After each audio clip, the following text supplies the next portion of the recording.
सतीश भाऊ चव्हाण आपण मंचावर यायचे कृपया।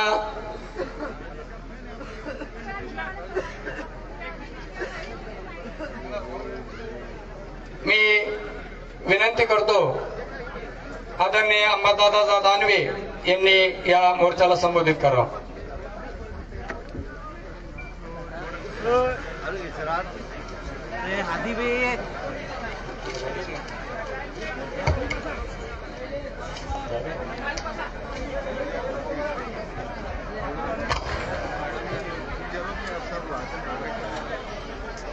आज या जन आक्रोश मोर्चास उपस्थित असलेले मनोजी पाटील जरांगे, आनंदराजी आंबेडकर, देशमुख कुटुंबियातील सर्व सदस्य, सूर्यवंशी कुटुंबियातील सर्व सदस्य, आज हा संभाजीनगरातला मोर्चा भर उन्हामध्ये क्रांती चौकापासून तर विभागीय आयुक्तालयापर्यंत पायी आलेला आहे। आणि पायी येत असताना या मोर्चाचं समजलेलं ना पक्ष ना जात ना पात, फक्त अन्यायावर आघात। आणि अन्यायावर आघातासाठी हा मोर्चा इथं निघालेला आहे। संभाजीनगर एक चळवळीचं केंद्र आहे। कोपर्डीच्या घटनेनंतर पहिला मोर्चा महाराष्ट्रात निघाला होता तो संभाजीनगरात निघाला होता आणि नंतर महाराष्ट्रात ठिकठिकाणी किती मोर्चे निघाले आणि किती विराट मोर्चे निघाले आपल्याला चांगल्या पद्धतीने माहित आहे। आजचा हा मोर्चा खऱ्या अर्थानं सर्व जातीचा, सर्व धर्माचा, सर्व पक्षाचा मिळून आहे। कारण ही ज्या घटना घडलेल्या कोणत्या जातीच्या विषयी घडलेल्या नाही, जातीपातीचा संदर्भ न देता खऱ्या अर्थानं ज्या पद्धतीने या महाराष्ट्रामध्ये गुंडा राज, मस्तीचं राज चालू आहे, वाटतं त्याच्या विरुद्ध हा मोर्चा आहे। साहेब अली खानचे आरोपी 2 दिवसात पकडले जातात, फक्त 2 दिवसात।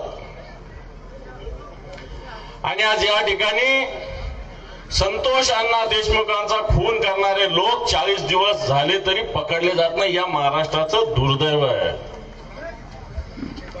आणि असं असताना एकीकडं राज्याचं सरकार सर्व काही राज्यात सुरळीत चालू आहे असं म्हणतं, पण तो वाल्मिक करार सारख्या प्रवृत्तीवर गुन्हा दाखल करण्यासाठी सुद्धा संतोष अण्णाच्या भावाला आंदोलन करावं लागलं। त्याला मोका लावा म्हणून लावायला सुद्धा आंदोलन करावं लागतं।